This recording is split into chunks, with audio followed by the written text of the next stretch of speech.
What if the world only saw a poor farmer's son while a genius was quietly growing in the fields? Everyone in the village knew Samuel for one simple reason. He was the farmer's boy. Not the smart boy, not the special one. Just the boy who worked the fields before sunrise and came home after dark. Boots caked with mud, hands smelling of soil. People didn't ask Samuel what he wanted to become. They already knew the answer. Farmers' sons became farmers.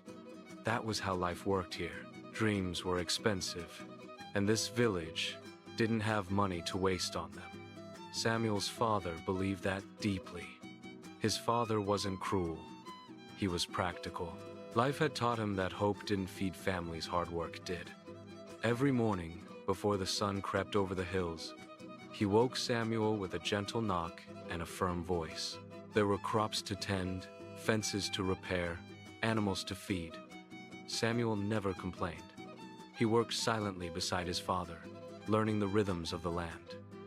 When to plant, when to wait, when to accept that a season would fail, no matter how much effort you poured into it. But while Samuel's hands followed tradition, his mind wandered somewhere else. He noticed patterns others ignored. How water flowed unevenly through the soil. How certain plants grew stronger when spaced differently. How small changes created big results. Farming wasn't just labor to him, it was a system. At night, after long days in the fields, Samuel studied by the light of a small oil lamp. His school books were old, passed down from neighbors. Pages were torn, covers were missing, but the ideas inside were untouched. Numbers made sense to Samuel in a way they never had to anyone else in his family. Equations felt like puzzles, waiting patiently for him to arrive. He solved problems quickly, then solved them again differently, just to be sure. At school, teachers noticed something unusual. Samuel didn't raise his hand often, but when he did, his answers were precise, calm, sometimes better than the textbook itself. His classmates whispered. Some admired him, others resented him. A few laughed and said, "What does a farmer's son know?" Samuel heard them. He just kept going. The first real tension came when Samuel's teacher suggested he enter a regional academic competition. It wasn't famous. It didn't promise scholarships, but it could open doors. Samuel brought the idea home carefully, like carrying something fragile. His father listened in silence. Then he shook his head. "We need you here," he said. "School is fine, but this land feeds us." Samuel nodded. That night, he didn't sleep. Not because he was angry, but because he was torn. He loved his father. He respected the sacrifices that kept food on their table. But he felt something inside him, pressing forward, asking quietly for a chance. Weeks passed. Samuel worked harder than ever in the fields. Not to prove obedience, but to buy time. He woke earlier, slept later. He fixed broken tools without being asked. His father noticed, but said nothing. Then the drought came. The rain didn't arrive when it was supposed to. Crops weakened. Yields dropped. Stress settled over the household like a second roof. Samuel watched his father count money at the kitchen table, numbers that never seemed to add up. Samuel didn't say, "I told you so." He said, "I might be able to help." Using old books and his own observations, Samuel designed a simple irrigation adjustment using materials they already had. Nothing fancy, just smarter placement, better flow, less waste. His father hesitated. Then he nodded. They tried it. Within weeks, the difference was visible. Crops that had been struggling began to recover. Water use dropped.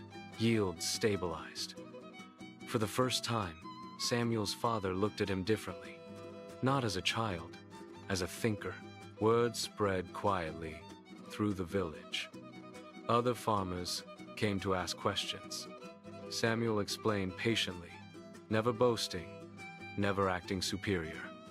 He spoke in practical terms, grounded in reality. Still, the competition lingered. The teacher pushed gently. "He needs to try," she said. even if he loses. Samuel's father stayed silent for a long time. Then one evening, after the day's work was done, he spoke. "You can go," he said. "But the farm doesn't stop." Samuel understood. He studied at night, worked by day. Exhaustion became familiar. Doubt followed closely behind.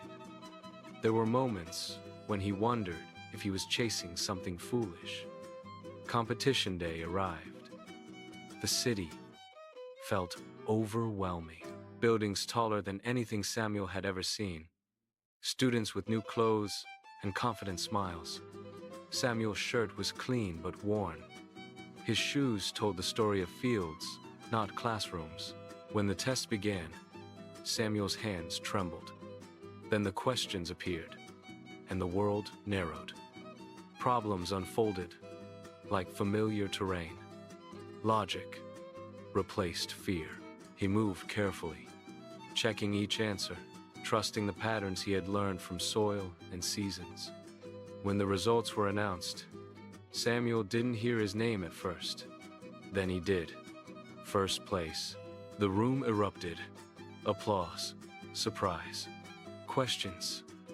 Samuel stood frozen, heart racing, unsure how to react. Back home, his father listened quietly as Samuel explained. He didn't celebrate loudly. He didn't smile right away. He simply placed a hand on Samuel's shoulder and said, "You did well." It was more than enough. That win led to opportunities Samuel never imagined. Scholarships, mentors, a chance to study agricultural engineering. Samuel didn't leave farming behind. He transformed it. Years later, Samuel returned to the village not to escape it, but to elevate it. He helped farmers increase yields sustainably.